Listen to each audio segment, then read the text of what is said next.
It started now at 8:30 to make sure we have time for our entire agenda. We have a lot to cover today, so I want to call this meeting to order at 8:30 and continue on to make an invitation for folks to make any public comments.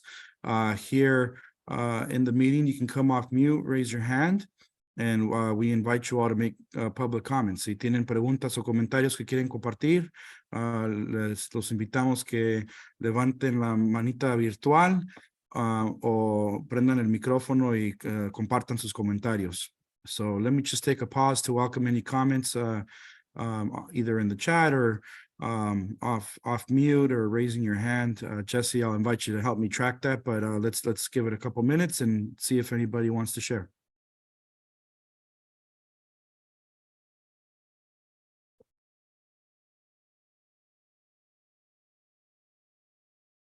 Okay, I'm not seeing any requests to make comments in the chat or in the I don't see anything else in the virtual hand, so I think we're going to go ahead and move on. And at this moment, I want to really just delighted to welcome members, new members to this HRTC, this governing body for this effort in your county. I'll share that my colleague David and I had tremendous pleasure in getting to meet every one of these individuals last Friday in Santana and providing an opportunity to bring them up to speed on where we're at with the current initiative and learn more about them personally, professionally, and really just can say with full confidence, a tremendous group of outstanding individuals that we are delighted to welcome into the fold here. And so I want to take the next couple minutes to give each of them 1 minute to introduce themselves, share a few comments. En esta parte de la agenda queremos darle una oportunidad a ustedes que nos están acompañando por primera vez en este grupo de gobernancia, a la oportunidad que prendan el micrófono y se introduzcan un poquito, una forma más formal con este grupo, compartir lo que quieran sobre su vida personal, profesional, y les vamos a dar a cada uno 1 minuto para que hagan eso. So let me start with our friend Sarah Riggs to kick us off. Welcome, Sarah, and share which community you're representing here, and that would be helpful to the group as well. So welcome, Sarah. Hello, thank you so much for having me. Good morning, everyone. I am Sarah, and I am representing biracial communities and just communities that I feel like as a whole, just our region, just getting those lower percentages to have greater stability. So I'm representing what I made up, but also us as a whole. Great. Thank you so much, Sarah. Appreciate you being here, and we look forward to your contributions to this group. Let me welcome Janice Williams, who's another one of our resident HRTC members, to come on board and make some comments to introduce herself. Welcome, Janice. Thank you. Good morning. My name is Janice Williams. Thank you, Ish, for saying that correctly. I am representing the behavioral health community as well as the Black community. I have been an advocate for mental health and a peer in the community since 2017. So working with the Black community in Orange County, we are the forgotten children a little bit, but we've been actually making huge strides to be recognized and receive help in the mental health area. So I'm happy to be here, and if anyone has questions about the behavioral health community in Orange County, I would be more than happy to answer those for you. Thank you. Thank you so much, Janice, and welcome again. Let me turn now to our friend Danya Alkayali to make some comments. Hello, good morning, everyone. Firstly, I want to thank you all for giving me the opportunity to introduce myself. My name is Dunya Al-Kayali, and I'm extremely excited to be here. I come from a Palestinian Syrian background, and I'm here representing the MENA, which is the Middle East and North African community. I just recently graduated from UC Irvine. I'm eager to collaborate. I am eager to collaborate with this esteemed board to achieve our shared objectives. I'm someone that believes in a balanced life where we can find time for both our professional commitments and personal passions. I'm here to listen, learn, and contribute to the best of my abilities. And thank you for the warm welcome, and I'm eager to get down to business and start contributing to our collective success. Thank you, Danya. Welcome today. Let me turn to Karen Sarabia to make some comments. Bienvenida. Hi, everyone. Hola. Good morning. I'm Karen Saravia. I'm a Mexican immigrant, and I've been living in the city of Anaheim, California, right next to Disneyland for the last 20 years.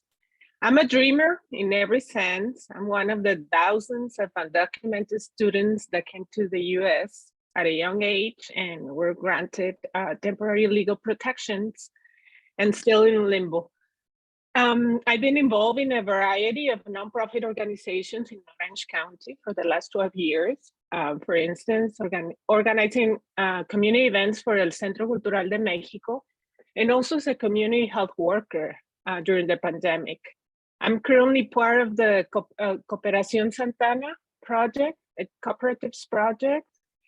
And I'm currently a grad student for Arts in Health program. And in the future, I would like to work in projects intended to use the power of arts to develop cross-sector collaborations for collective healing and community transformation. Thank you for this opportunity, and it's an honor to be part of this group. Great. Thank you, Karen, for being here, and welcome. Let's turn to our friend Kevin Fun. Welcome.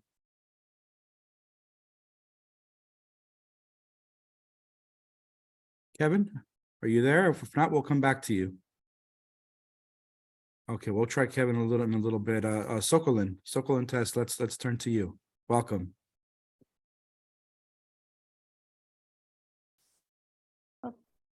ជំរាបសួរនាងខ្ញុំឈ្មោះសុកលៀន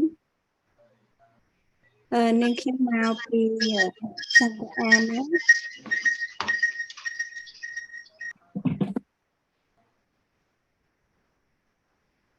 So you can go again. Sorry. So I translate for Soklin again. Sorry about that. A little bit technical. So her name is Soklin, and she's from Cambodian community. She's origin from Sandana. Okay. Thank you, Sokolin. Anything else you'd like to share before we move on to our next colleague? Soklin មានអីចែករំលែកបន្ថែមទេមុនពេលដែលគាត់ឲ្យអ្នកផ្សេងទៀតនិយាយ អស់ហើយ That's it. Thank you. Okay, thank you so much. Welcome, Sokolin. We look forward to your contributions here. Thank you. Let's turn to our friend and colleague, María Guadalupe. Bienvenida. Hola, buenos días. Mi nombre es María Guadalupe. Yo vivo en San Juan Capistrano, California, y tengo 4 hijos, y yo ayudo aquí en la oportunidad. Soy parte de Unidos por la Comunidad, y también pertenezco a una organización que se llama CLC, que es Contribución de Líderes Comunitarios aquí en San Juan Capistrano. Y estoy muy contenta de que también me hayan tomado a ser parte de ustedes, y estoy muy dispuesta a trabajar, espero echarle muchas ganas y poder participar con ustedes. Muchas gracias. Muchísimas gracias, María Guadalupe. I can do a quick abbreviated translation there. María Guadalupe is a resident of the San Juan Capistrano, along with her 4 children. She's civically involved in a series of organizations there in that community. We had the pleasure of meeting 2 of her children last Friday, who are also civically engaged with the youth community in San Juan Capistrano. She's very grateful for the opportunity and looking forward to making meaningful contributions with this group and ready to get to work. And she's looks forward to working with all of you. Thank you. Okay, let's try Kevin Fung. Are you there? Let's try you again, Kevin. You talk about me, right? Will, right? Yes. Oh, hi. I'm sorry. Sorry, but go ahead. Yeah. First of all, thank you for everyone that having me here. And My name is Vu. So I'm from Vietnam. Nice meeting all of you in here.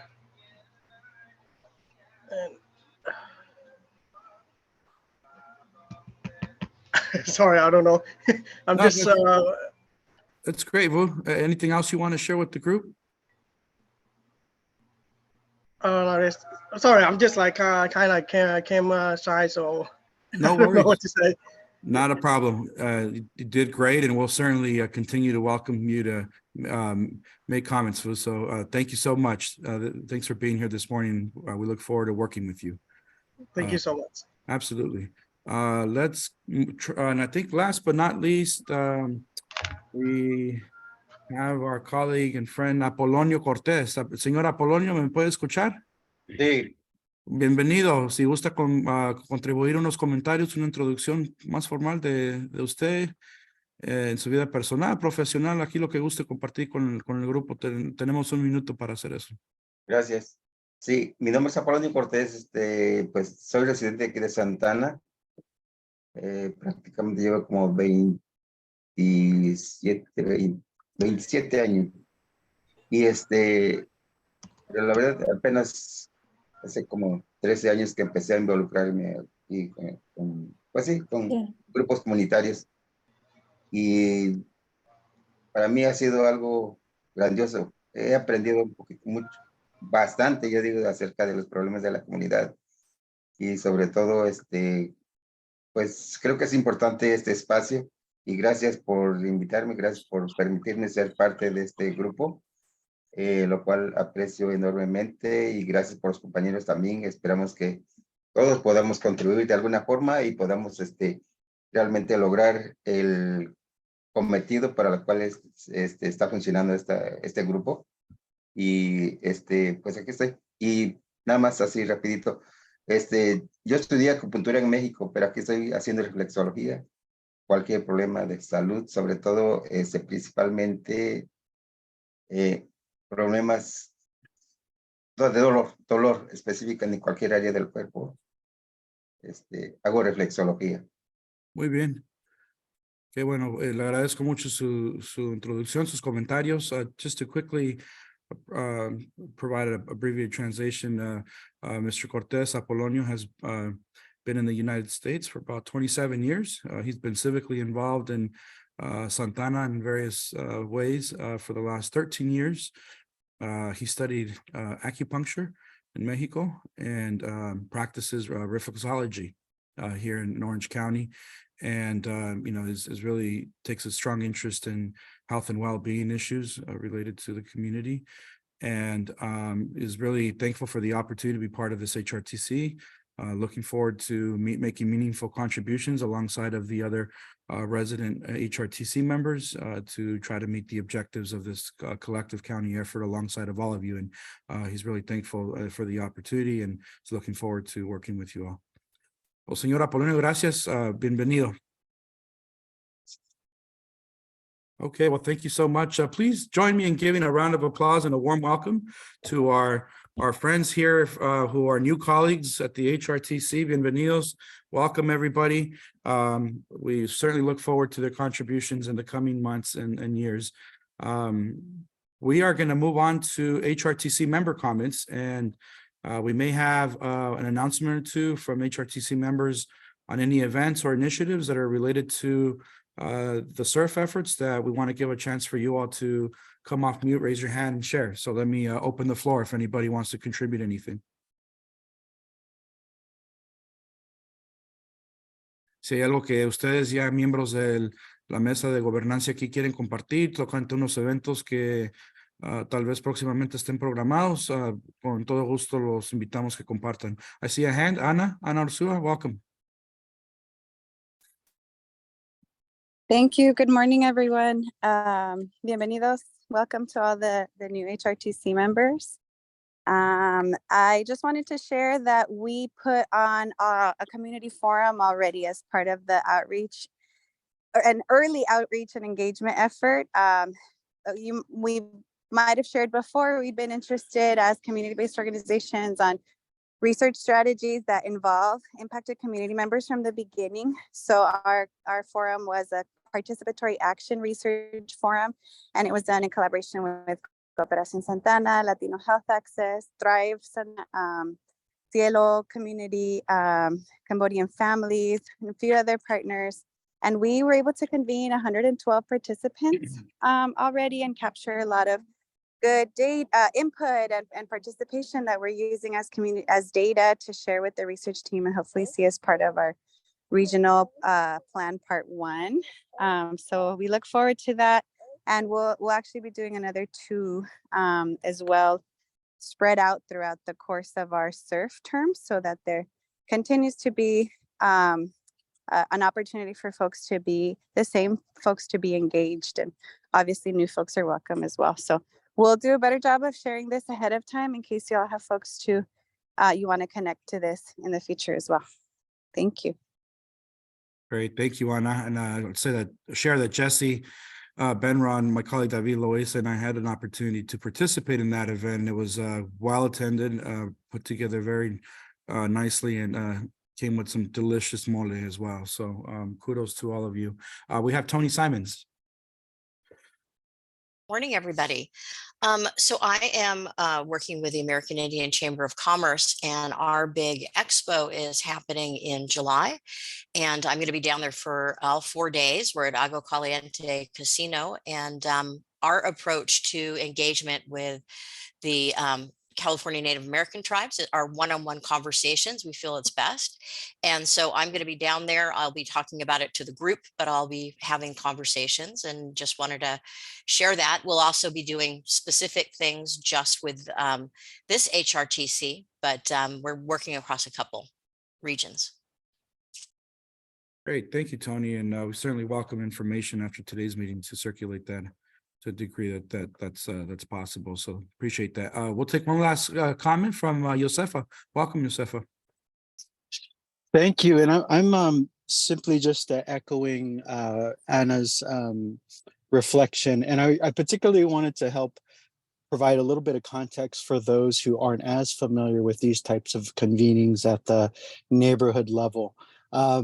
This is very much the core of a lot of our communities, and this approach that many of our institutions take of build it and they will come does not work for this particular type of community, and sort of meeting them where they're at literally is how we make the magic work. And so kudos to Latino Health Access and Thrive and Cooperación for organizing. But what you really get there is this more texture to the data, the amazing rich data that Dr. Wallace and colleagues have presented, but it provides the texture. Like, for instance, I was in a group with Apollo, who's on this HRTC now, and when he shared his experience of being a certified acupuncturist and the journey here, and having sort of lost those licensing and having to rebuild his business again and trying to operate in the shadows. And, you know, it's just, it provides that texture to the data points that sometimes aren't humanized. And so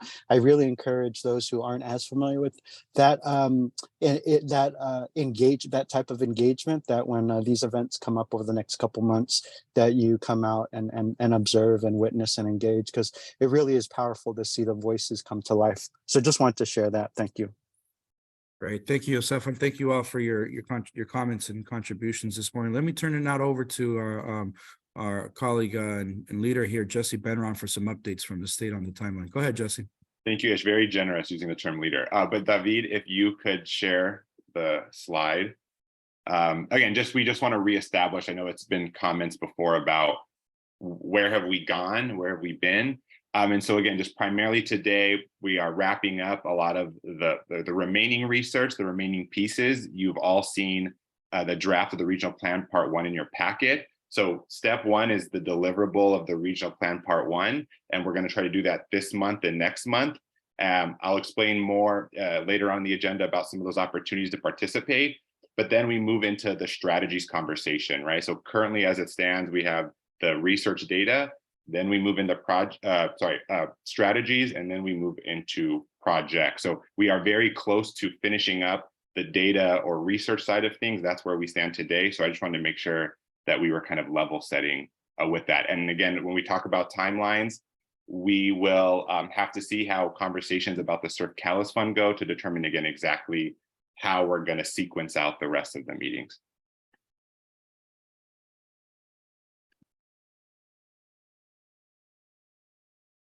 All right. Yeah, we can pull it up just real quick so just people can see the visual. So this is just, David, I don't know if you can expand what you have at all, but there you go, right? So this is about our June meeting, right? Outreach and engagement is being conducted. We are having stakeholder meetings. We'll explain more of that later. But then as you can see, we're almost done with the data phase, heading into strategies. And as we head into winter months, we'll do the project. So this is just where we currently stand for today's meeting, and you can see kind of what is ahead for now. And with that, I think we can pivot to item 6. Thank you, Jesse. Yeah, and we will pivot to item 6, which is the crux of our time today, and that's a presentation from the research team of the OC Surf effort being led by Dr. Wallace Walrod. So, Dr. Walrod, let me turn it to you to make maybe some opening remarks. Thanks so much, Ish. Great to be here with everybody this morning. Excited to talk about the last couple pieces of research, and then I will, at the end, if we have time, go over kind of just the table of contents or outline of the document that we sent out with the packet. But it's my great pleasure to introduce Dr. Virginia Parks from UC Irvine and the UCI Labor Center. I know a lot of people here will be very interested in the presentation that she gives. She did a lot of work along with her team under a very tight timeline, so we appreciate that. And I'm going to turn it over right now to Virginia, please. Thank you so much, Wallace. It's really an honor to be here, and we thank you very much for the opportunity. We have a lot of data slides, but my understanding is that this group is used to it, and you power through. Just wanted to quickly tell you about myself, and I want to introduce my doctoral student, Yojin Kim, who did a lot of the work that you're going to see today. So I am a professor in the Department of Urban Planning and Public Policy at UCI. I've been at UCI for 6 years, and before that, had spent most of my career at the University of Chicago. And you may have heard there has been a statewide initiative to grow labor centers across California. And so there are now labor centers at each and every UC campus. And so it's a brand new initiative. We're very excited to hit the ground running. Okay, I'm going to share my screen. Super. Okay, so what we are presenting today is there's some overlap with data that you've already seen, but we bring a perspective that's informed by a worker-centered approach as the UCI Labor Center. So we focus on workers as the level of analysis. So for example, we analyze workers' wages as opposed to household income. So it's a different way to kind of look at these data. But one thing to keep in mind is that all of the data points that undergird this are information taken from workers.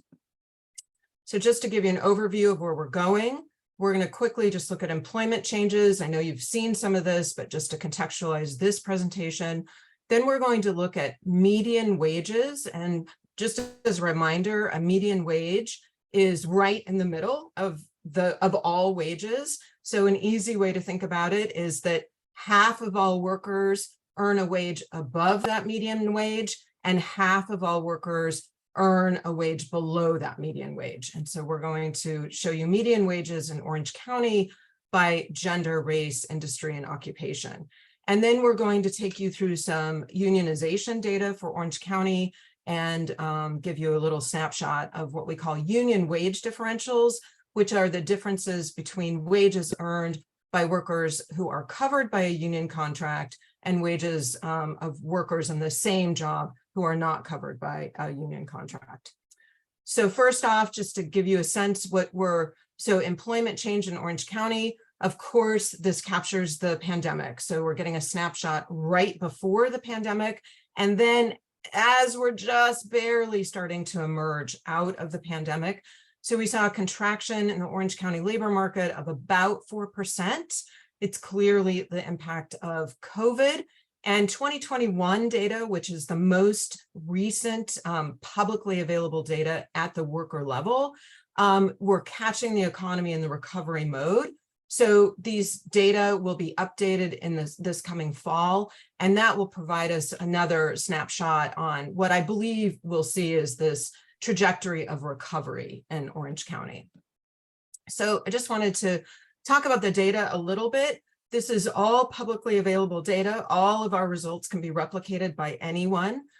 We use we use data from the US Bureau of Census, the Census Bureau. It's called the American Community Survey. A lot of the data that you've seen before comes from this survey. We use a yearly 1% sample, or they're called 1-year estimates for Orange County. And basically, what's the power of this sample? We get information reported again at that individual level or at the worker level, which allows us to identify individual characteristics, but the trade-off is that you don't get a geographically fine scale. So we can get Orange County, but we can't really locate this at the neighborhood level. Okay, so first off, employment change by gender. So looking at, pre-COVID, post, and we see that the pandemic had a disproportionate impact on women.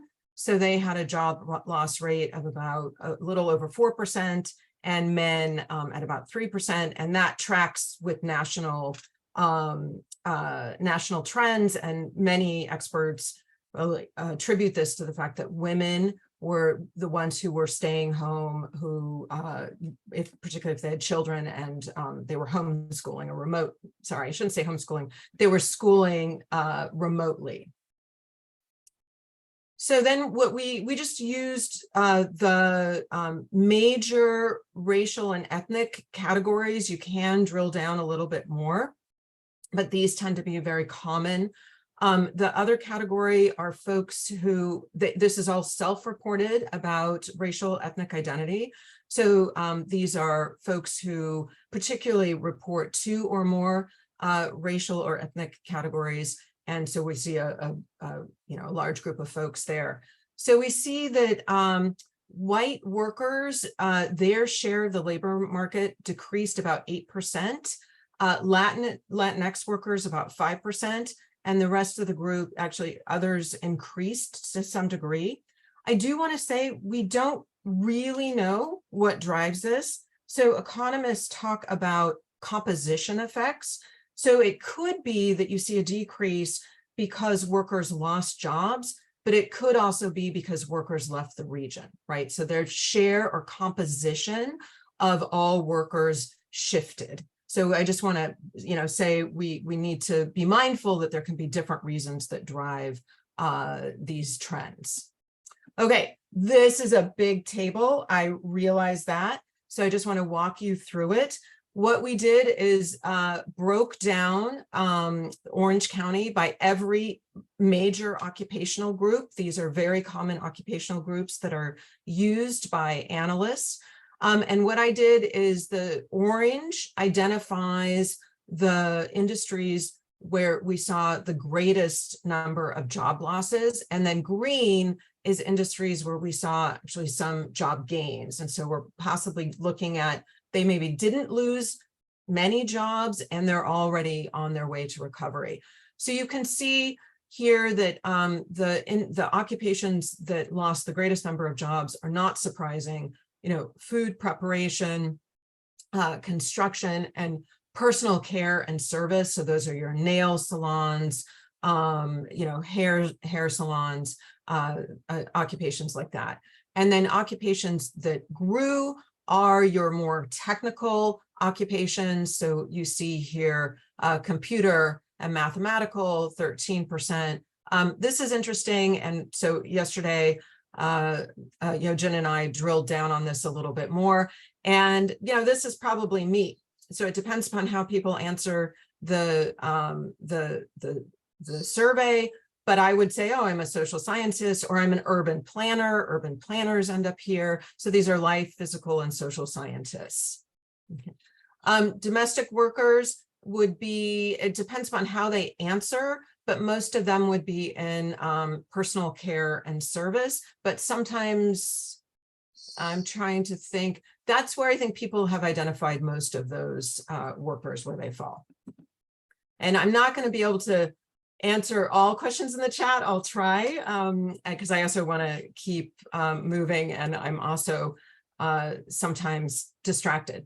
Okay, so what we did then is we calculated the median wage, as I talked about before, and that dot in the middle of each of these lines is that median wage. And so one, I think just visually you can see the occupations that have the highest median wage down to occupations with the lowest median wage. But I also want to point out what we're visualizing with this chart is the line is the spread of wages. And so you can think about this as a degree of variability. So longer lines, there's a lot more variation in wages from kind of the bottom, or what we call the 25th percentile, to the top, which this is the 75th percentile. And so you can see among those top earning occupations, there's a lot of spread, right? So there are many people who are making far below that median wage. And what's interesting is these are sort of your top earning, these are your middle earning occupations, you see construction, education, protective services are all in these middle ranges. And then we drop down to lower paying jobs. And what's interesting here is this is what labor economists call wage compression. There's a lot less variability. So folks in those occupations all tend to sort of earn similar wages. And then I saw that, so this updated presentation, Jesse told me will be sent out all to you. I encourage you to use this one. Most all the data points are the same as the other, but this is just cleaner with more data. And what we did here is ranked highest to lowest in median wage. But I think what's important about this slide is to look at the percent of the labor market that each of these occupations makes up. So you can see here that administrative office and administrative support is 11%. That's a big chunk for a single occupation. And it's at the lower end or lower end of the middle sort of range here. So I think this might be important for folks, to keep an eye out for when, thinking about what's the significance of an occupation. Okay, now we do the same thing by industry. So again, these are all the same. We've taken all the workers in Orange County and we've either grouped them by occupation. Now we're throwing them back out into the labor market, and now we're collecting them by industry. I tend to be somebody who thinks more like industries because this is a lot of how our economy works, or incentive programs work. We target industries because industries also operate along a supply chain. They tend to be sort of organized in a way that's easy for policy, right, to identify and to leverage in some sort of way.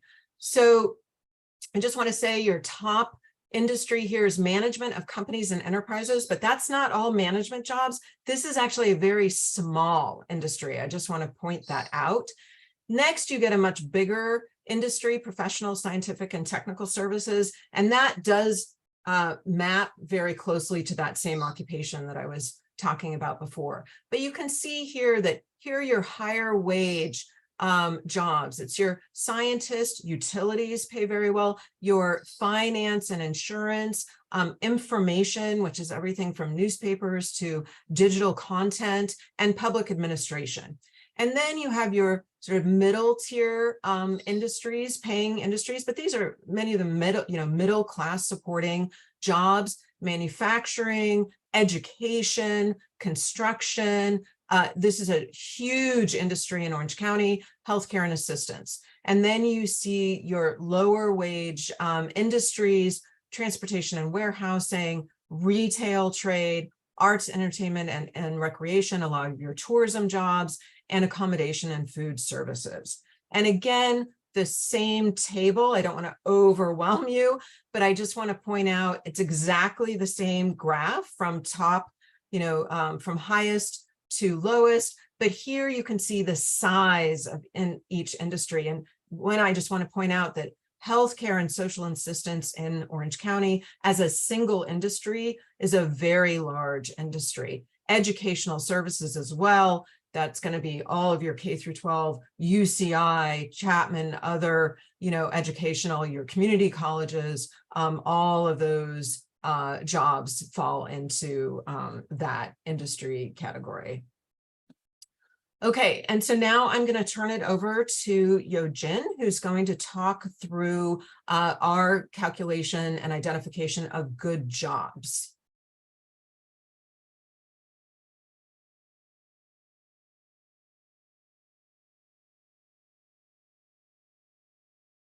I think I have, is Yo-Jin on the line? Yeah, so I just promoted her to panelist. Apologies, Dr. Park. That's why she should be, Eugene, if you could just accept, and then you should be able to show your screen on mute and be able to present.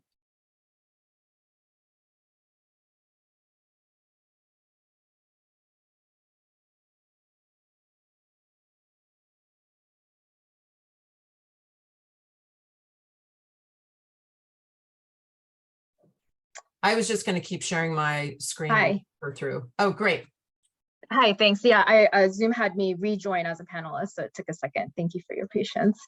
Yeah, so next I'm going to talk a little bit about good jobs. We sought to identify workers who have good jobs, which we define as those who are earning a living wage according to the MIT Living Wage Calculator, which I'll talk a little bit more about in the next slide. Secondly, having health insurance through their employer. And third, having a full-time and full year appointment, which we define as 30 hours a week according to the Obamacare's definition. And full year appointment is considered 50 weeks or more of work in a year.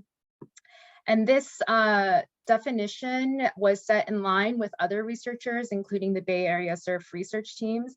And it's meant to be almost a floor so that we can leverage publicly available data that Virginia talked about earlier to just begin to measure the heterogeneity of working conditions by gender, race, occupation, and industry. Next slide, please. So I mentioned living wages in the earlier slide as part of the definition of good jobs. So for Orange County, MIT, the living wage was calculated as $23.66 an hour for a single adult with no children. And for a household with 2 adults and 1 child, both adults would need to earn at least $25.57 to be considered earning a living wage.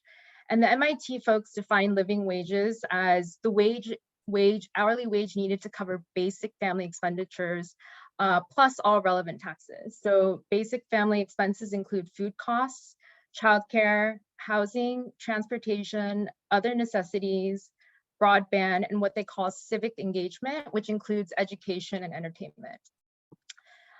So we analyzed the percentage of workers who have good jobs by gender, race, occupation, and industry, using the living wage for both these amounts, the $23.66 an hour for a single adult and $25.57 for a household with 2 adults and 1 child. I'm just gonna as a comparison, just go over briefly of good jobs for single adults, but I think the more crux of this analysis is looking at households with 2 adults and 1 child.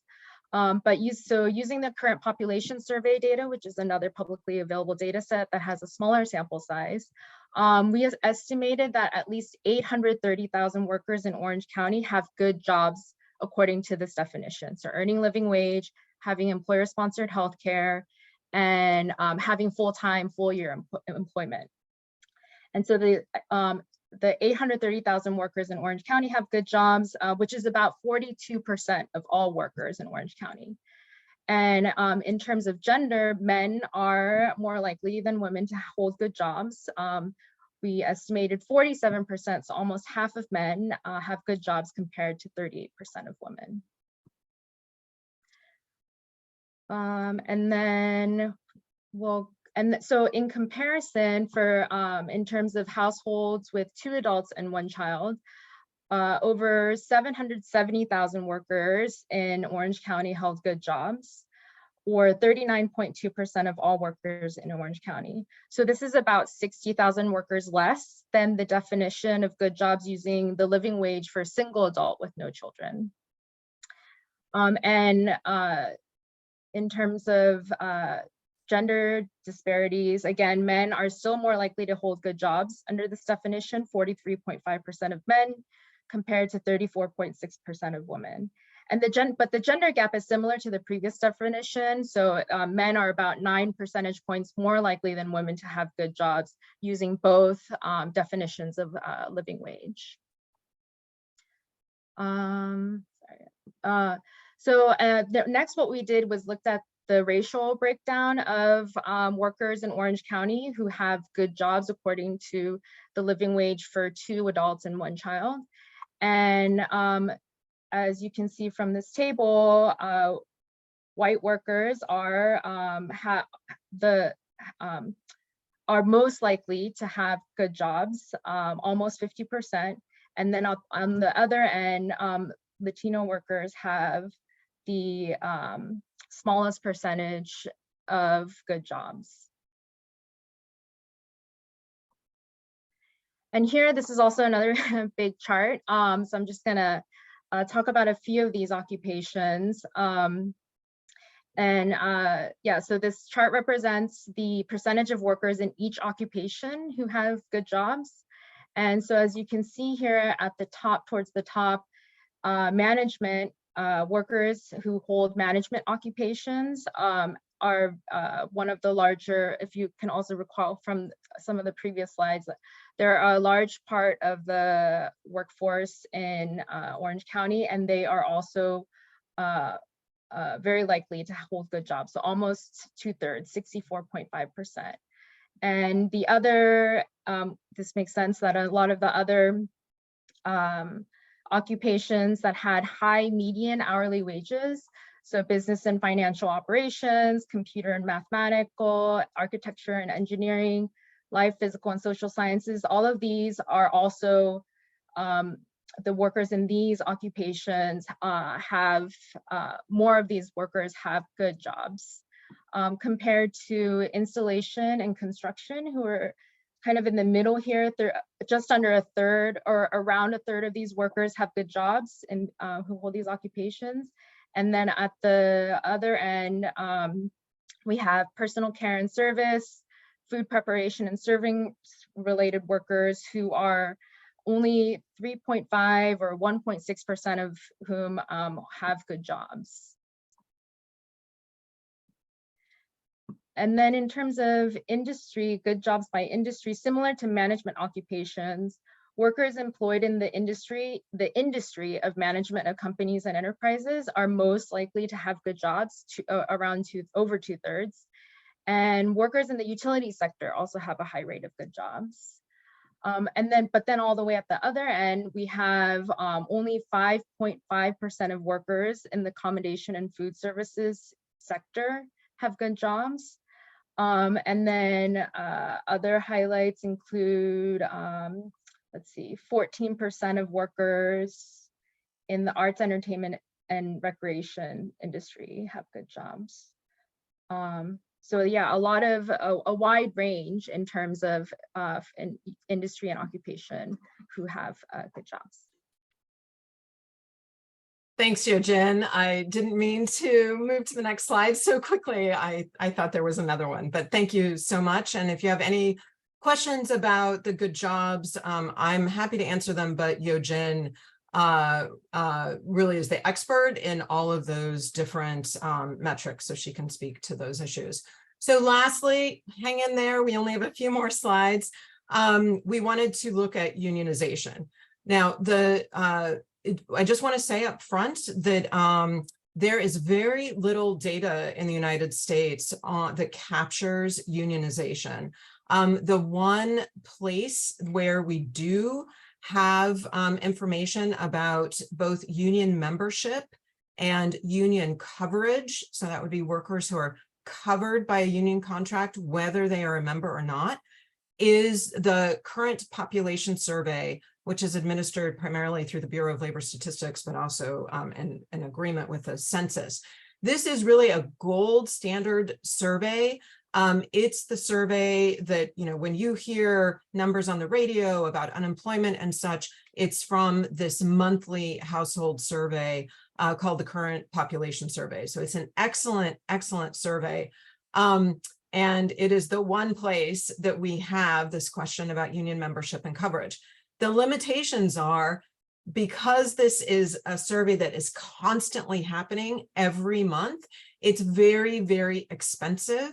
And the Bureau of Labor Statistics uses a very sophisticated sampling method. So the estimates are very good, except for when you start to drill down to the county level. So I just want to say that we are presenting estimates that are going to have a much larger margin of error than the estimates that we presented before that derive from the American Community Survey. So we do have the advantage, though, that Orange County is very large. And actually, the Bureau of Labor Statistics sort of gives its stamp of approval to 2 metropolitan regions. They say, listen, really, you need to look at this at the state level, or we feel really, really confident about New York City and the larger LA metropolitan region, which Orange County is a part of. So, but what I've done is I've cabbed off, right, the Orange County. So, you know, my sample sizes get a little small, but I still feel pretty good about the fact that we're part, you know, that we're so large. But I do want to say I only selected data points that I felt comfortable selecting. So we don't have unionization for all industries or occupations. There's just not, and there aren't enough workers that were surveyed each month to go down to that level of detail. Okay, but what are we able to say? We are able, I think, to say what the union density is in Orange County. So in 2019, 15% of all workers either were members of a union or covered by a union contract. We see that decrease in 2021, and that's the result of COVID, right? And a lot of job loss in sectors that were represented by unions. And I will see, I mean, this is the big question about when we can look at data for 2022. Also, one thing that I've done is it's called, anyway, not that you need to know, it's called the outgoing rotational group. I've taken the sample across all months, so we get a little bit more robustness. Okay, so one thing that there was a request for me to do was to look at union wage differentials. And so we worked really hard on this to try and give you as much data as we might be able to.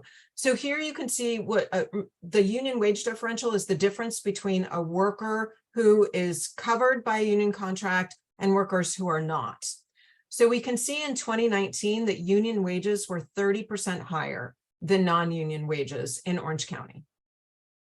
In 2021, union wages were 55% higher than non-union wages.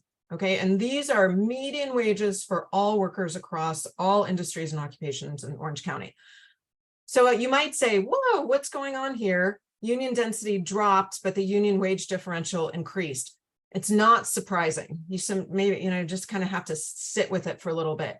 But what I'm fairly certain, what drives that finding is that the contraction in union employment actually pushes the union wage rate up, because the union members that remain are those who had higher wages, right? Because they have seniority, they've worked themselves up, they were somewhat protected from the job loss during COVID. But it'll be interesting. I think that will shrink again in the next round of data. Okay, so then what I did was looked at industries that really had sufficient sample sizes to show you this union, non-union wage difference. And so you can see here, the greatest differences in transportation and warehousing, then construction. So union wages are 45% higher in construction. And then in education, union wages are 21% higher. And in retail trade, they are about 23% higher. So then what we did, these are the last few slides, is we got creative. And we decided to pull out a few key jobs. So these are really specific jobs. These are occupations within particular industries. And what we decided to do this because we could compare to the American Community Survey, and we went out and we asked different unions if they would send us their contracts. And so we evaluated their current contracts to identify wage rates that are stipulated in those collective bargaining agreements. And then we compared it to wage rates from the American Communities Survey, because we have enough, right? It gives you enough data that you can really identify, right, a job. Okay, and so we've got a few of these. So the first one is licensed vocational nurses. And we asked SEIU, UHW and they sent us, Yogen, it was like a huge data file. So Yogen spent a lot of time going through this huge data file from these 4 contracts, and she was able to pull out licensed vocational nurses. And we then calculated the median hourly wage, union wage, at $41 per hour. And what's nice is that that exact job exists in the ACS. And remember, we're not able to break out union and non-union. So this includes all workers who are licensed vocational nurses in Orange County. And that median wage is $27. So it's a comparison of $41 to $27 an hour. So then we looked at hotel housekeepers. And so we reached out to Unite Here Local 11, asked them if they would share their contract language. And so we have $23.50 at a starting rate. So these are starting rates. I do want to be mindful of that. At Disney hotels for hotel housekeepers, a starting rate of $21 an hour at Anaheim Hilton and Sheraton Park. And then these Irvine Union hotels, $18 an hour. And that compares to an Orange County median hourly wage for hotel housekeepers at $15.60 an hour. Sorry, $15.60 an hour. And then lastly, we reached out to the United Food and Commercial Workers, Local 324. Again, a big data dump. And they sent us contract language for their Vons and Albertsons. And what was really cool about their data was that they provided us with the entry-level wage for cashiers. The union calls them food clerks, but they are exactly the same in the American Community Survey. They're called grocery cashiers. So we had the entry-level wage and the top-level wage. And so in 2021, and they gave us different years. So in 2021, $15, then those cashiers move up to $16.25 an hour. And for entry level and top level wages, $22.50, and then in 2023, $25.50. And that compares to an overall $15.19 an hour. Okay, I am going to stop sharing because that is the end of our presentation. Thanks so much, Dr. Parks and Eugene. That was really great. I think we just have a minute or two for a couple questions, if you are okay with that, Virginia. Yeah, I saw one in the chat. That's a really good question. I do want to say one of the really strengths of the American Community Survey is that it does include a number of, it does include people from vulnerable communities. So it does actually include undocumented folks. But we don't have a question about documentation status. We do know there is a degree of underreporting, though, of individuals from those more impacted communities. But because of the great efforts of many of you on this call, community-based organizations who have assisted the census in past years, that we're getting better on capturing those folks. And I did have a slide. I decided at the last minute to take it out. Yojin and I looked at unemployment insurance coverage right at the beginning of the pandemic.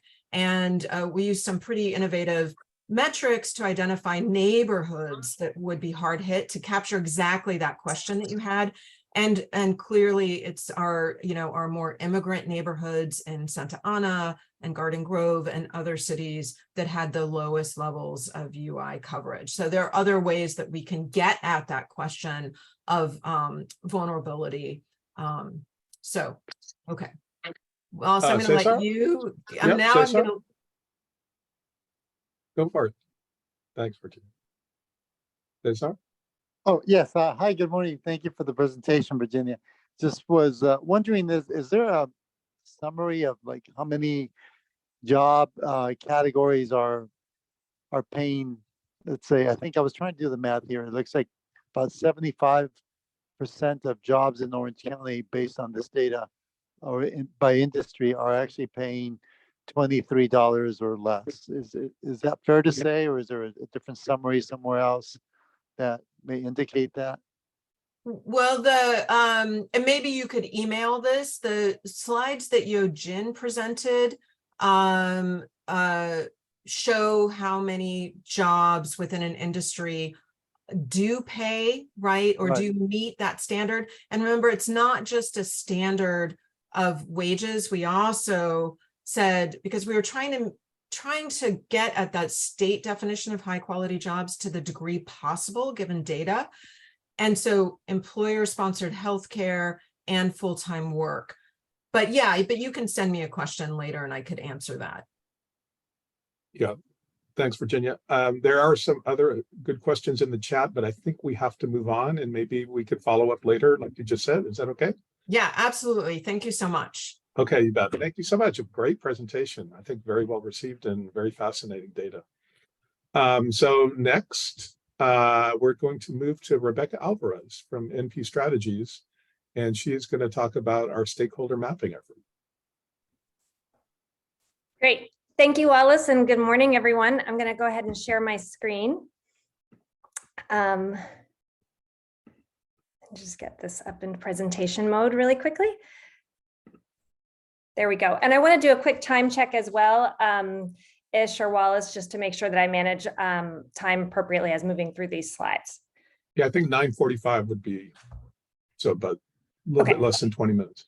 Okay, sounds good. Great. Thank you so much. Well, good morning, everyone. As Wallace mentioned, my name is Rebecca Alvarez, and I'm a principal with NP Strategies. We're part of the SURF research team focusing on stakeholder mapping, and happy to be here with everyone this morning. Buenos días. Soy Rebecca Alvarez, parte del equipo de SURF, con un enfoque en la encuesta de SURF para partes interesadas. Favor de incluir todas sus preguntas en el chat y puedo contestarlos más tarde. And please, as we move through this today, I know there's a lot of information, so please do include your information in the chat, and we'll make sure we get to them, get responses to you if we don't answer them all today. So our goal with this presentation is to share an overview of what is included in the stakeholder mapping data that we've gathered to date, and how it can be used in the SURF process to support the SURF goals. But before I go into that data, I just wanted to thank all of you who have completed the stakeholder mapping survey, and also who have shared it among your networks. So many of you included the link to the stakeholder mapping survey in your own newsletters, or shared it out in your sector groups and in your own e-blasts. And really your outreach is what made this possible. So just wanted to thank all of you for doing that. And we are going to do an additional kind of final push with this survey after this presentation from July 5th to 12th. So if you've helped to push it out, we'll ask that you do so one more time just so that we can round out our data before we finalize this report. So in terms of our what we'll go through today, as I mentioned, we'll be sharing an overview of what we gathered in the stakeholder mapping and with an emphasis on getting us all thinking about how this data can be utilized. I think one of the things that's exciting as I listen to Dr. Parks and Yojin's presentation is how these different reports, these different data research reports that are being shared can be used together to really support the SURF process. So for example, I was thinking as they were sharing some of the disparities with regards to who has those good jobs, the stakeholder mapping process can help us to identify who are the organizations and entities in Orange County that help people prepare for and access good paying jobs, so that we can target those areas and then as a collectively as a community close some of those gaps. So it's exciting for me to hear that the previous presentation and think about how these things connect. So first, grounding the stakeholder mapping data in the overall SURF process and always kind of keeping this front and center. As we all know, the SURF process, SURF as a whole was created to promote sustainable economic recovery, diversify local economies, develop sustainable industries, and create good paying jobs that are broadly accessible. So the challenge with stakeholder mapping then is to really define what organizations are or could be involved in this work, and to do so in a way that is inclusive while also not including in the mapping every organization, every employer, every educational institution, et cetera, that exists in Orange County. So one of the ways that we do that and really think about what are the organizations that are or could be involved in the SURF process is looking at the guidelines that you see there on the slide. Are you or is it an organization that could connect to communities, connect to people and residents with an emphasis on disinvested in communities? Is it an organization that helps to prepare people for and get access to good jobs? Is it an organization that helps to strengthen the economy and the environment? And is it an organization that provides those good jobs and sustainable industries? So these are the guidelines that help us understand who are or could be involved in the SURF planning and implementation. And that is all based on how organizations self-report, by the way. So the stakeholder mapping effort specifically, the purpose of this, and this is really as defined in our contract or in the RFP from the state, stakeholder mapping is meant to develop a list of organizations and entities and their potential role in developing the plan and engaging in implementation. And it's also used to help clarify opportunities for collaboration and partnership.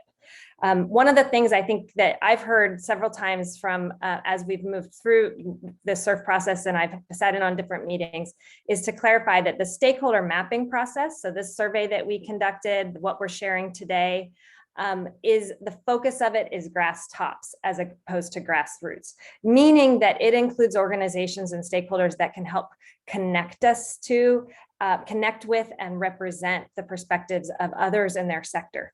For example, in the business and employer sample, in the stakeholder mapping survey, we have organizations such as chambers of commerce and others that connect to the businesses and employers throughout the county, as opposed to every business and employer in the county being in the stakeholder map, if that makes sense. So how did we collect this data? Just a couple of points on our methodology. There's kind of three key areas. One is starting with our HRTC members and really gathering the information from all of you both through the stakeholder mapping survey that you completed. We had almost all of our stakeholder HRTC members complete the survey. And as we mentioned, we will reopen it. So there's an opportunity for us to get 100% participation in the survey from our HRTC members. We also reviewed the data on your websites and in partnership agreements. The second way that we gathered this information is through the outreach that you all helped with. In addition to our HRTC members, we had an additional 120 organizations so far that completed the survey that are non-HRTC members, but that responded to the link. And then in addition to that, we have other organizations and entities that are either just lists of organizations that either have been shared with us by sector leads, but maybe they didn't complete the survey. And through other efforts that have initiatives that are happening in Orange County. For example, there is all the census organizations and that outreach. There's a database that is available through Charitable Ventures on their website called Map My CVO, which has really great information on organizations and leveraging the census data and then based on self-reporting. So all of these things together help us gain a better understanding of the stakeholders that could potentially be engaged in or are engaged in creating a high road economy. Our focus for today in sharing these findings is on these first two, what we've gathered in our database from the stakeholder mapping survey, including both HRTC members and non-HRTC members.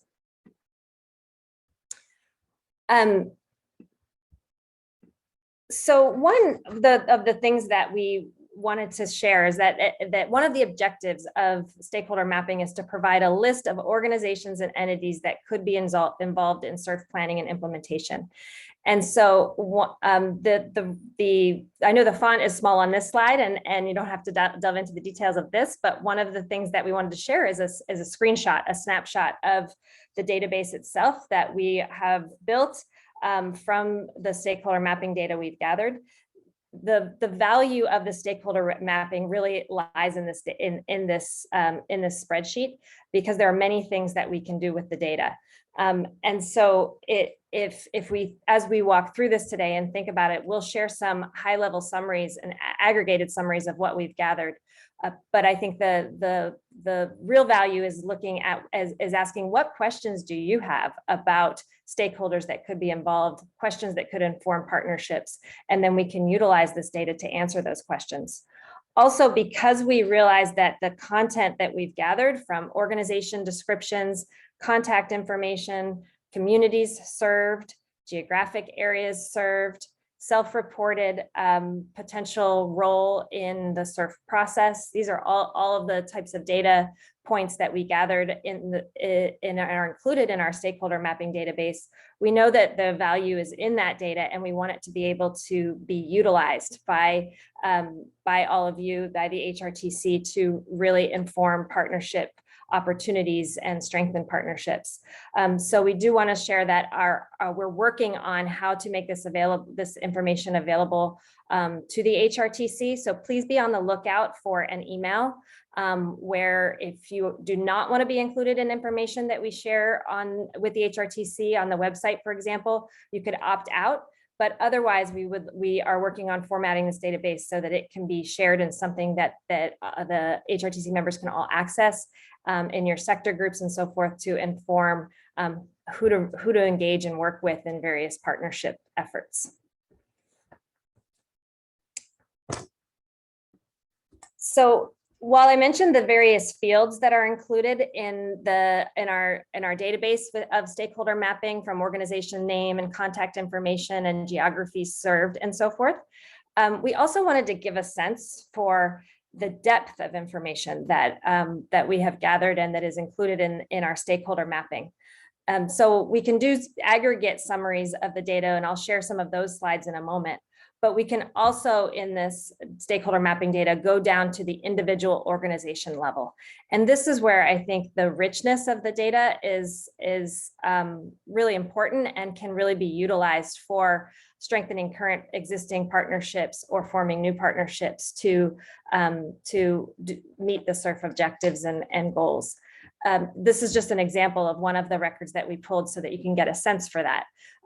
In this case, this is the Cambodian family. As you can see, they're an HRTC member. We know their office location is in Santa Ana.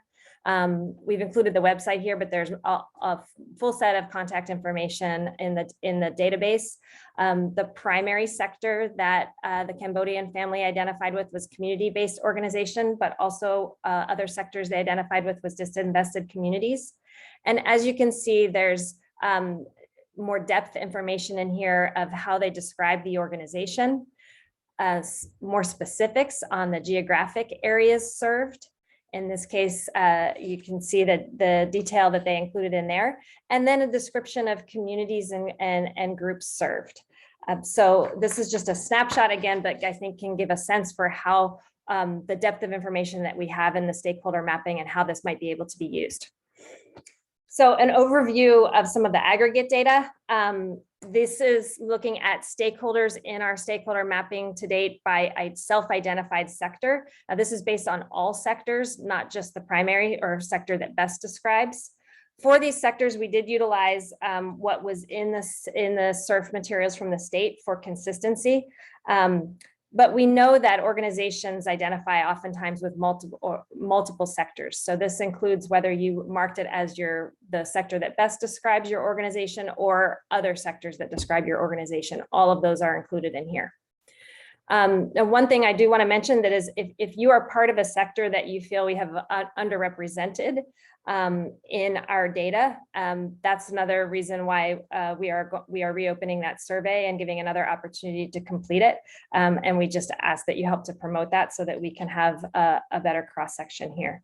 But even with what we've gathered so far, we feel that there's a pretty good cross section of the various sectors in our stakeholder mapping data. And then you can dive into some of this a little bit deeper. One of the two categories that we see a lot of cross-section in is the community-based organization and disinvested communities. So just to do a quick dive into those, the organizations that identified as or selected that they work with disinvested communities, there are 55 of those in our database. 60% of those were community-based other organizations, and then also education and training organizations, business associations, and workforce development organizations tended to select that disinvested communities category as well. From a geographic standpoint, over 60% of the stakeholders in our survey reported that their services are countywide, and about 20% reported that they serve regions outside of Orange County in addition to Orange County itself. That was most frequently Los Angeles County, Riverside, San Bernardino. There's some also who reported that they also do work in San Diego County, and then a much smaller number, but we do have a few in our sample that are nationwide. That having been said, sort of the flip side of that data is that 80% of the stakeholders that, pardon me, 80% of the stakeholders that we have captured in our stakeholder mapping are Orange County specific serving organizations. And then from a geographic perspective, we use supervisorial districts to look at kind of how we're spread throughout the county. And as you can see, we have a pretty good cross section of organizations across Orange County.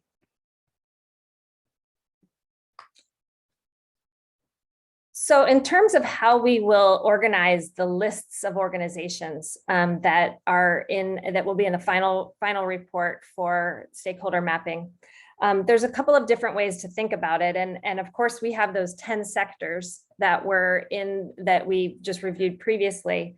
But because organizations so often and most often identify with multiple sectors, another framework or way for thinking about how to segment our stakeholders is by role that they do play or could play in the SURF process. And so those roles, if we think about back to connecting stakeholder mapping to SURF, we have a whole set of organizations whose role is really about connecting to people and communities and working with different communities to provide access to preparation for jobs, engagement in economic development and so forth. So as you can see, there's different types of organizations, primarily are California Native American tribes, community-based organizations, and environmental organizations whose role really, as they defined it in reporting on that, is around connecting people and communities. Then we have organizations whose role is really around economic development and public policy. This is mostly those organizations who either identified as an economic development organization or are government agencies, cities, and so forth. We have organizations whose role is really around preparing people for and providing access to jobs and careers. And I'll talk more about that one in just a moment. And then we have organizations who are really, their role is in those sustainable, good paying jobs. This is employers, business associations, our chambers of commerce are in this category. So when we get to our report and listing of organizations and entities that play a role in SURF, defining it by role helps us to understand how we might engage different organizations. So if we do kind of a deep dive for a moment into the preparing for and access to jobs and careers, the role in creating a high road economy there is really about providing education, career exploration, skill building, both soft and technical skills, job placement and support, upskilling, representing workers. And so in this category, which is this circle right here, we have education and training organizations. So in our stakeholder mapping data, we have community colleges, universities, schools, a lot of career technical education and regional occupational program, and workforce organizations. We also have organizations that identified as specifically as workforce orgs. So some of those are organizations whose entire mission is focused on workforce development, that career exploration, skill building, job placement support. And then we have some organizations who have a broader mission or focus, but that have some workforce programming. And then finally, we have in our stakeholder mapping data to date, some specific, some labor organizations, 16 unions specifically that are engaged in our stakeholder mapping data to date. So I mentioned at the beginning that one of the really rich components of this data and what we're sharing today is just an overview of what's in it, but is how do we use the stakeholder mapping data? And one way to think about that is what questions do you have about organizations that are out there in Orange County and how you might work with them or how they might work together. So this is just one example of how we can slice this data various ways to help answer those questions and inform your partnership and strategies. The sample question here is that La Habra has several census tracts that are in disadvantaged census tracts. And so what if we wanted to look through the data and just say what stakeholders noted specifically that they serve La Habra? Now we know, as we mentioned, we know that there are many organizations in our map that reported they are countywide. But we looked for, in this case, we just searched the data for what organizations specifically said they serve La Habra, so that if we wanted to do some outreach or some work there, we know who to work with and who to reach out to. So in doing that query in the database, we came up with this list of organizations. But that's just one sample question. So some questions for thought that we wanted to put out there to all of you to be thinking about is what questions would you like to answer with this data? What questions do you have about the stakeholders in Orange County and those different roles that I mentioned that you'd like to better understand? And also, how might you see these findings and the database that we've developed around stakeholder mapping supporting new or strengthening existing partnerships? So I know these two slides are in the Jamboard, and so would love your thoughts on this. And based on the questions that you have, we can run some analyses to include samples of how we might utilize the data and answer those questions in our final version of these slides. So just wrapping up in terms of next steps, As we mentioned, we wanted to do a final push with the stakeholder mapping survey just to see if we can round out some of the data we've collected. We will open the survey July 5th to 12th. So if you haven't completed it already, if you haven't completed that survey link, please be on the lookout for it and do so and share among your networks. We will utilize your questions today and your ideas shared in the Jamboard about regarding these two questions to finalize our analysis, and as well as our written report that will be part of the regional plan for the July 28th meeting. Thank you, everyone. Thank you, Rebecca. That was great. And please join me in thanking Rebecca, Dr. Parks, and Dr. Kim for the excellent presentations today. I thought they were really phenomenal. I did have some slides to just walk through the table of contents, but in the interest of time, I think I won't do that and just conclude here really briefly that you see the content where we're currently at with the draft of the regional plan phase 1. We will be adding the UCI labor content. We will be adding the stakeholder mapping content. And we will be adding the participatory action research content that Anna and her team have put together. We've already received some great feedback that we need to add more content on water. There are Jamboards up if you want to add in any content that we should add, but also you can put in the chat or email to Jesse and myself anything that you would like us to add. And with that, thanks so much again to our presenters, and I'm going to turn it back over to Ish and Jesse. Great. Thank you, Dr. Walrod, and the research team. Wonderful presentations. I'm actually going to kick it over to Jesse for the next agenda item and help encourage him to welcome in our guest, Matt Phillips. Yeah, so Ish, I think for this to make sense, just because we are running a little short on time, is I'm going to address 8 real quick, and that for all of you, we will update. I think the new agenda packet has this, but we promised SURF office hours. So for those of you who have comments on the draft that you saw, email if that works for you, but we wanted for those who like this platform to be able to attend those. So that's an opportunity where Dr. Warren and myself will be available to kind of answer questions. I mean, Anna, you have a good question, right? That's one that we could get hypothetically answered at the office hour, but we could answer it now since you put it in writing, but that's just an example of questions you have of us. And then you'll also have the stakeholder convenings that I think a lot of you who have received invites for. That'll be another opportunity to provide feedback on the data here, so you don't feel like we're shorting you on time. So just be aware of those. If you haven't received those calendar invites, you will, and that'll be another opportunity in July to, again, review the report prior to seeing, a final draft more or less in July. And that's when I would say that the next meeting, which is late next month, that's going to be a big bulk of the meeting, is to make sure that that gets approved because the state wants it by the end of August. And then so Ish, I think with that, can we then, I guess technically adjourn?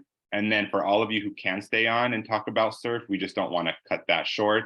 So yeah, if we could do that, and then we will address item number 7, I think, for the sake of time. Okay, very good. So we'll adjourn our meeting here at 9:52.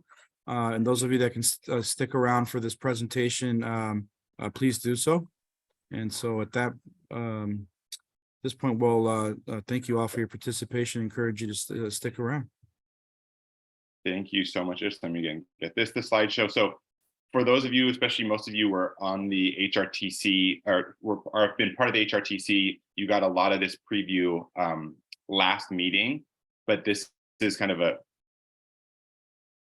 kind of an implementation of this. Give me one moment here.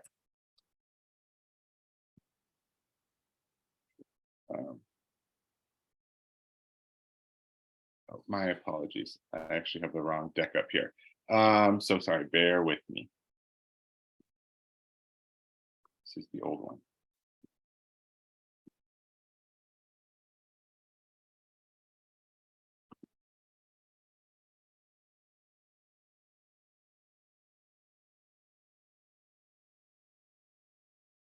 And while Jesse's bringing up the PowerPoint, just want to welcome into the fold here with the group Matt Phillips, who's a friend and colleague from the Governor's Office of Planning and Research. And thank you, Matt, for taking the time to help answer some questions and present some of this content with Jesse.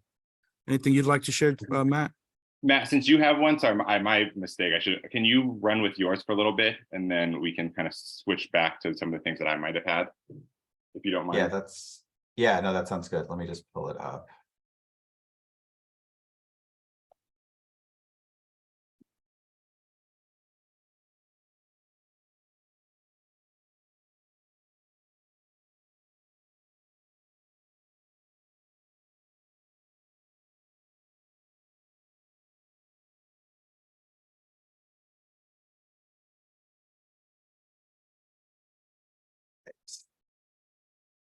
Morning, everyone. Yeah, thanks, Ish, for the introduction, and Jesse. Thank you all so much for having me. This has been a really great meeting. It's been awesome to see all the work you've been doing, all the progress, and to see everything presented in such detail for everyone to comment on has just been really exciting for me.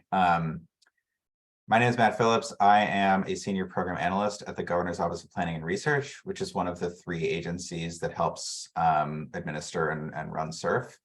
I'm also the point person for the regions in Southern California. So the OC is one of my regions, and I don't get to come to HRTC meetings often enough, so it's always really exciting when I do. So thanks again for having me.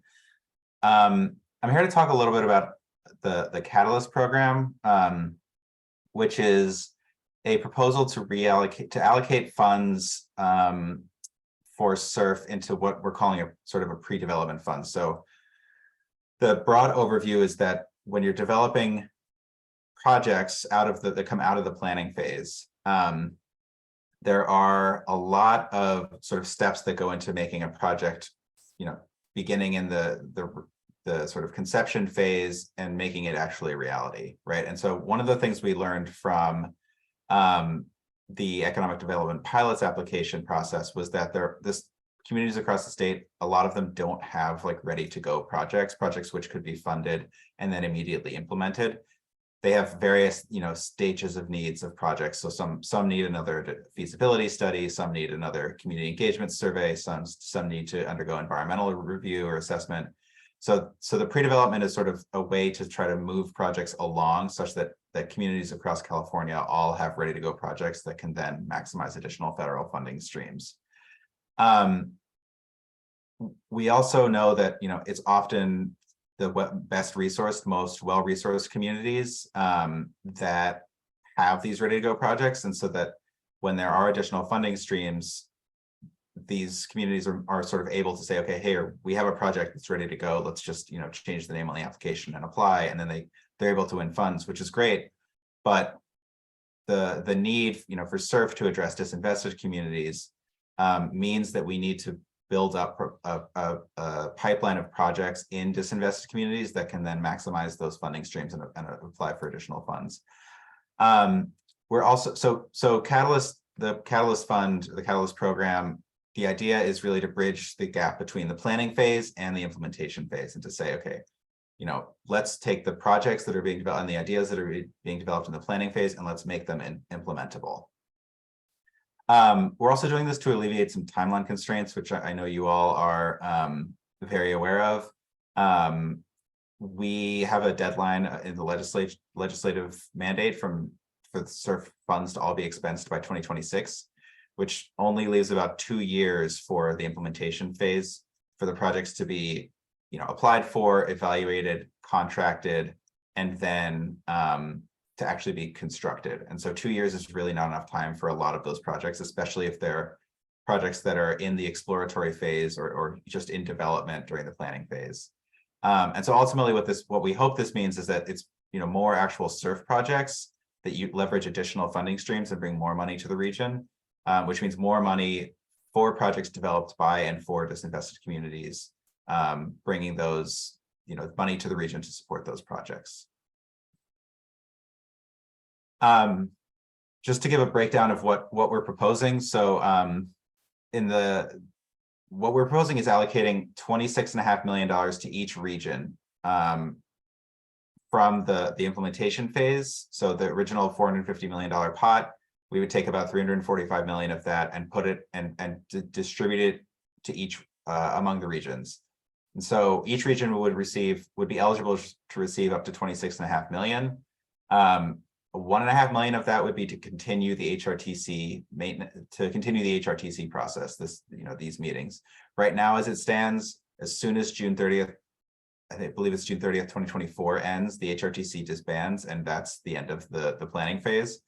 This funding allows the HRTC to continue meeting throughout the end of 2026, the end of the SURF program.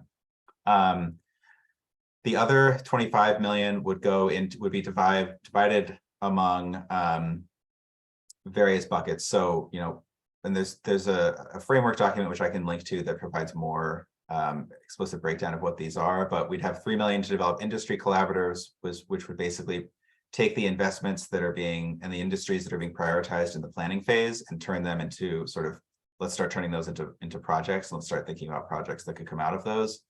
A community asset survey, which would allow communities to map existing assets, whether it's parcels of land that are underused or infrastructure that could be repurposed. Thinking about ways to use existing community assets to build economic development projects and build a more resilient economy. There would also be 5 million reserved for a revolving loan fund for regions, especially for regions that don't have one.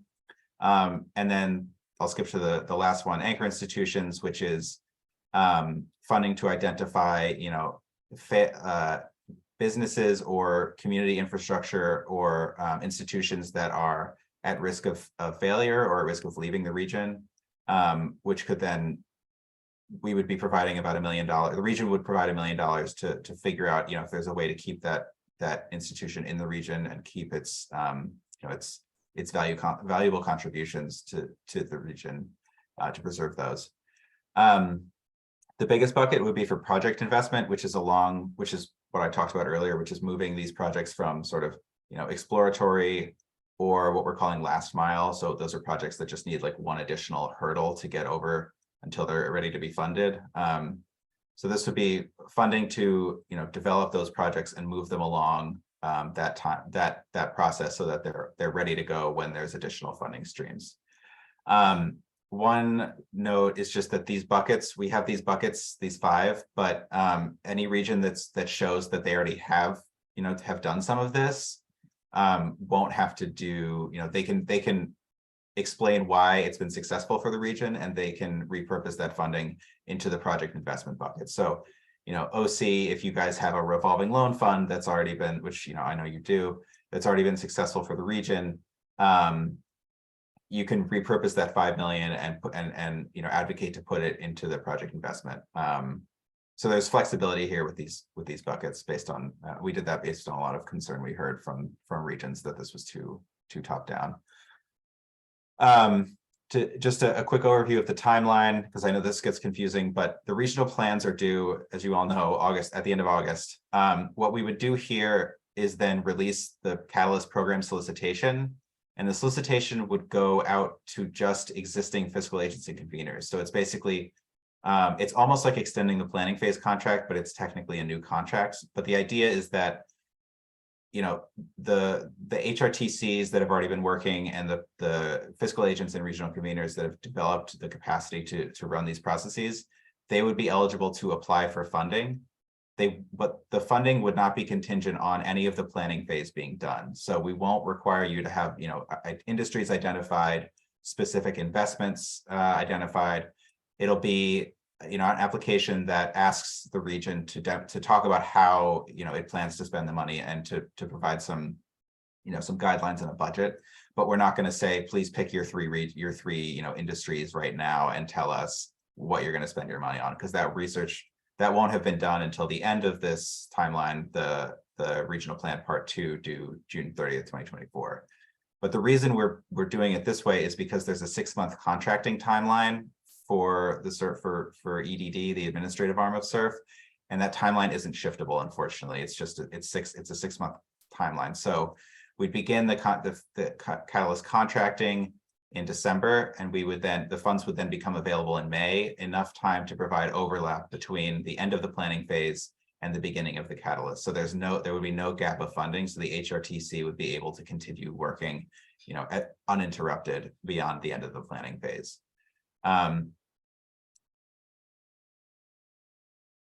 just have one more slide. This is just to give you a sense of sort of the inputs and outputs of the different phases and how these all mesh together. Because I think one of the questions we've been getting is, well, why are we, how does this sync up with the planning phase? Why are we shifting this, and how is it going to, actually going to move projects along from planning to catalyst implementation?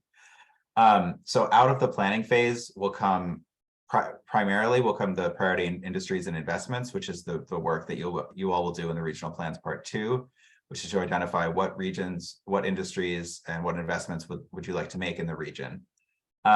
Those will then shape the development of projects through the Catalyst Fund. So say someone at the HRTC at the end of the planning phase has an idea to develop, like a green energy workforce program or something like that, right? One of the things you would be able to do is then take that idea from the sort of conception of it and start looking at, okay, does this make, like doing a feasibility study, does this make sense for the region? Are there workers here? What would we need to do to attract these workers? What's the possibility for ensuring these are high road jobs? Things like that.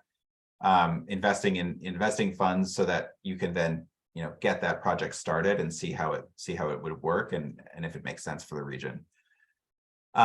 So then out of the Catalyst program would come these developed projects, and those would either be eligible for the implementation phase or they would be eligible for additional funding streams. And one of our goals here is to maximize funding streams that are coming from additional state investments and also from the federal government. So right now, we know that there is still ARPA funding out there, American Rescue Plan Act funding. There is funding coming down from the Infrastructure Investments and Jobs Act, the IIJA, or the Bipartisan Infrastructure Law. Those are interchangeable. There's also funding coming down from the Inflation Reduction Act. Those funds are expected to peak around 2025. And so we hope that this Catalyst phase can sort of funnel projects into those and make communities across California much more competitive for receiving those types of funds. The other thing that comes out of the planning phase, just to go to the bottom of this slide, is these ready to go projects. And those are projects that may exist, that are already out there that maybe have gone through unsuccessful application processes before, but are still, would meet the SURF criteria, would meet the guidelines, and would be approved by the HRTC. And those projects could be funded via the implementation phase. So the ready to go projects would be projects that are actually immediately implementable as soon as they have an executed contract. They would come directly out of the planning phase and they could be funded through implementation. And the implementation phase would be about, there would be about 105 million left over that would be statewide competitive. And so those funds would be to fund these ready to go projects. The 26.5 million is not competitive. It's competitive, but it's only competitive within the region. So the region would be sort of competing for itself with the 26.5 million for the 26.5 million, but that funding would be guaranteed to the region provided that it submits a successful application. That's all the slides I had. I'm happy to answer questions. Jesse, I'll defer to you on time and Ish too. But yeah, happy to answer questions. I can stick around for a little while. Yeah, I mean, we are, the people who are staying on are people who are interested. So, and I think, yes, we just wanted to make sure that this is kind of an update from the state. So we want to make sure, particularly as HRTC members, you are aware. In the follow-up email, it's now open for public comment. And so if you think through this more and you have comments, you have that opportunity. And the state is also has a webinar on July 5th at 2. I'll make sure that everyone has that link as well. You'll probably, Matt, maybe get similar information, but again, another opportunity to ask questions, provide comments, find out more.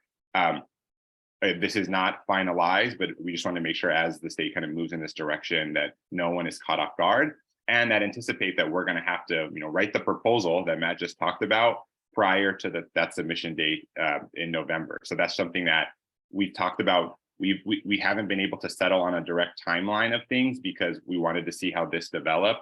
But with some certainty that this is going to be the path forward, we can start preparing for those new agenda items and what we will be doing at future meetings. So that's really the stage. But if you have any questions or comments of Matt now from that presentation, I think this is the opportunity to provide them, or if you want to put them in the chat, we can, again, Matt can answer them, or send them to me and I can send them to Matt. We wanted to make sure though that you have ample opportunity to provide feedback to the state as they think about this. With that, we turn it over to the group. Any questions or comments or raised hand? Did I see Sarah? Yeah, Sarah, feel free to just unmute yourself and ask away. Hi, thank you so much for your time and your information. I really wanted to ask, are some other districts or even our own already in that phase of creating those projects? And if so, are we able to see what others are working on in other districts, or is everything like private and kept to each district as far as the projects? Thank you, Sarah. So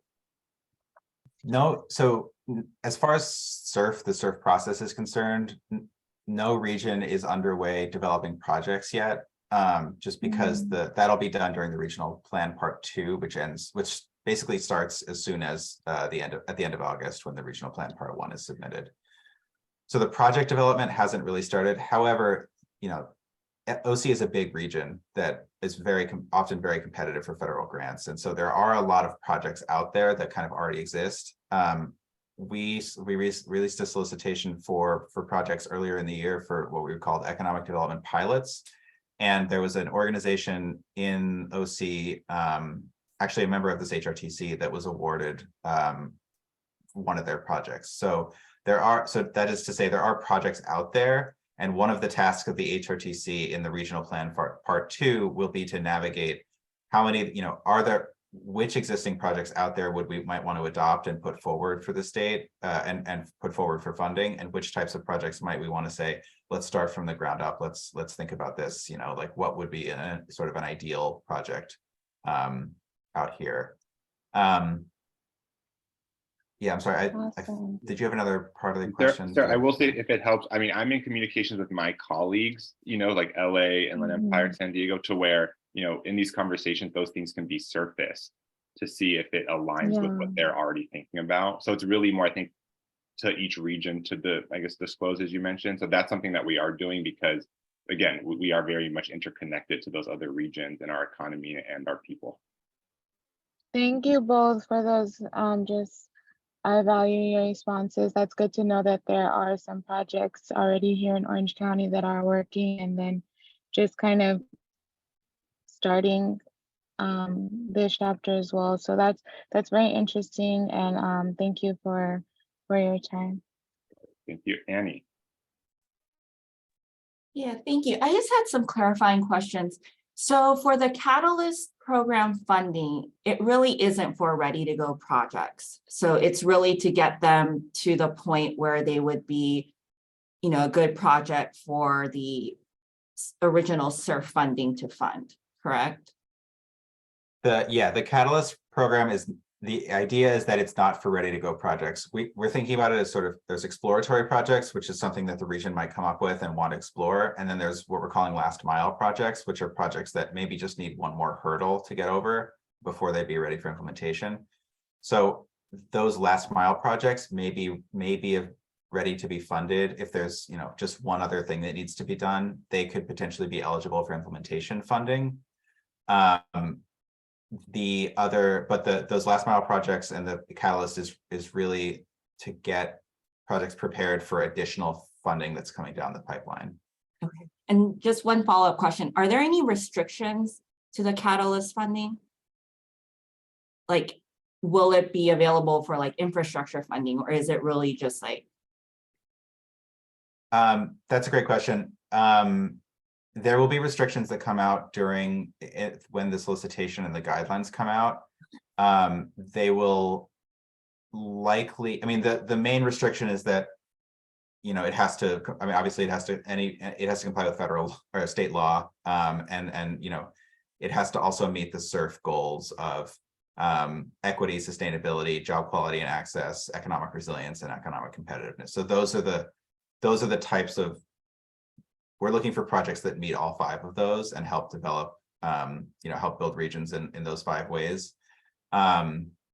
But as far as actually which projects the regions want to fund, that will be mostly up to you all. Thank you. Josefa. Yeah, thank you, Jesse. I feel like my question is repeating the same that Annie and the previous person said, and maybe it's a little nuanced, so I'll ask it in a different way.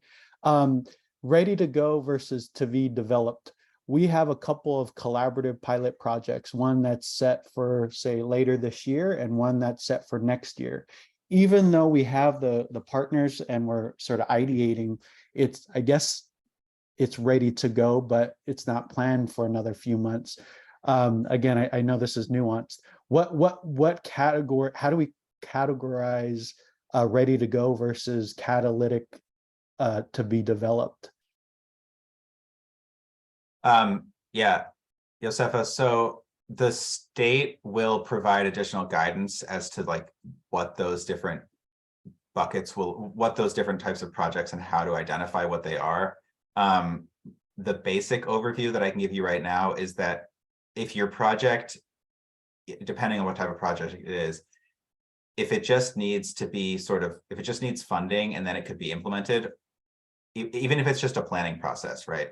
If it just needs additional funding and then it could be implemented, that would be what we call a ready to go project. So that means if you're, if you're building some infrastructure, if you're trying to build, a new well, I'll be specific. Sure. We're collaborating with a couple groups even on this HRTC to build out a food business incubator in Orange County for food based businesses. And so it's out in the future, but so we still would have to plan for that. But we have a few partners already in place. Yeah, I mean, without saying the specifics, I can't exactly tell you if it's ready to go. But I think if you have like, a site picked out and you have site control of it, if it doesn't need to undergo additional like environmental review, or it doesn't need, to comply with other like CEQA regulations or other state laws, then that's what we would think of that as ready to go. And ready to go can be in different stages. Like you can have a ready to go project that, accomplishes like part of the project and is, that part of it is ready to go. What we're really looking for is projects that, don't necessarily need to undergo a ton of additional steps before they could be sort of implemented, actually operational.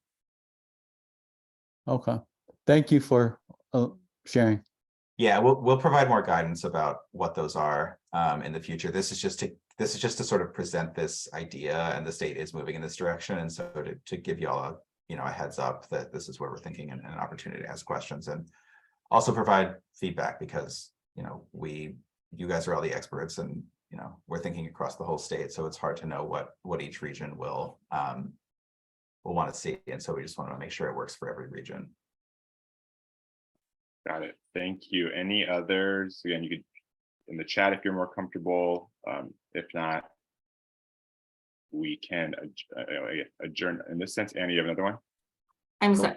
Yeah. I'm sorry. I just have one more question. So this may be more for Jesse, but so the goal of this Catalyst funding would be to fund programs that the HRTC can consider for the final SURF funding, correct? So projects could be funded both by the Catalyst funding and the implementation. Matt, if I read that correctly, I think that answer is yes. If I read the last one, is she incorrect that it's only one pot or the other? So yeah, it's a little complicated. There's two pots. It's not one or the other. So the Catalyst Fund, the projects that come out of the Catalyst Fund because of the timeline are unlikely to be eligible for the final implementation funding, just because what will happen is we'll release the implementation funding, and then every region will be like, okay, these are the projects we want to put forward, because it's a competitive statewide process. So what will happen is that, or what I expect will happen, is that regions will lean on projects that have already been developed that haven't necessarily come out of SURF, but that align with SURF priorities, right? But they'll lean on those projects that have already been developed to say, okay, this is what we want the state to fund, and this is our application. However, the issue there is that we can only fund projects that will be able to be built or implemented within conservatively 18 months, just because of the contracting timeline and the way that the legislation is written. And two, the regions will be leaning on these projects that have already been developed and won't have come out of the SURF process. So the Catalyst Fund is sort of a way to try to like extend SURF beyond its own lifetime.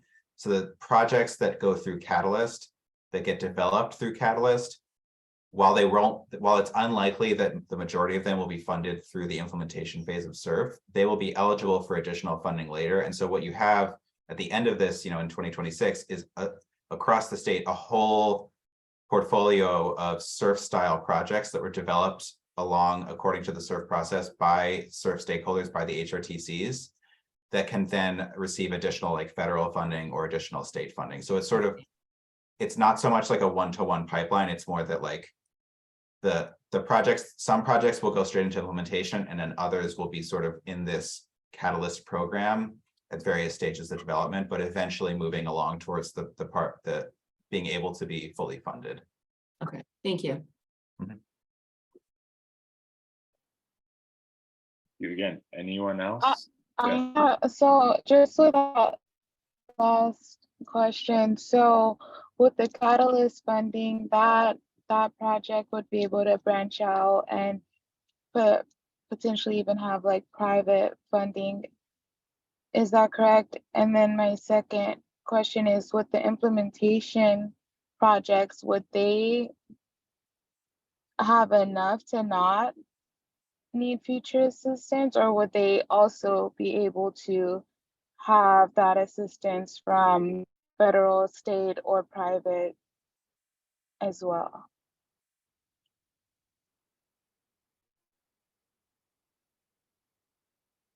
Matt, you're on mute.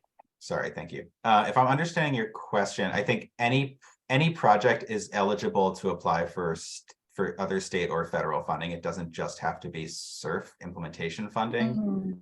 Mm-hmm. It's just that we recognize that because of the short timeline, there just aren't going to be a lot of projects that would be eligible for implementation that would be able to come out of the SURF HRTCs sort of organically. They would be projects that are naturally picked from elsewhere, brought to the SURF HRTC for approval, and then funneled into the implementation phase. And I think that this is a way, any project, any project can apply for any source of funding. And it doesn't, this doesn't preclude any project from either applying for implementation or Catalyst or additional state or federal funds. It's just that this is the sort of pipeline that we're trying to set up so that we can extend SURF beyond its fairly limited timeline, and also beyond its fairly limited amount of money, which $600 million is a lot, but across the whole state, every region has a lot of needs, and it's actually not that much, especially when we can leverage it with additional federal dollars. Thank you so much. Great questions, everybody. Thank you again. This is why we wanted Matt to come. So Matt, thank you for being generous with your time. Again, last call, anything else?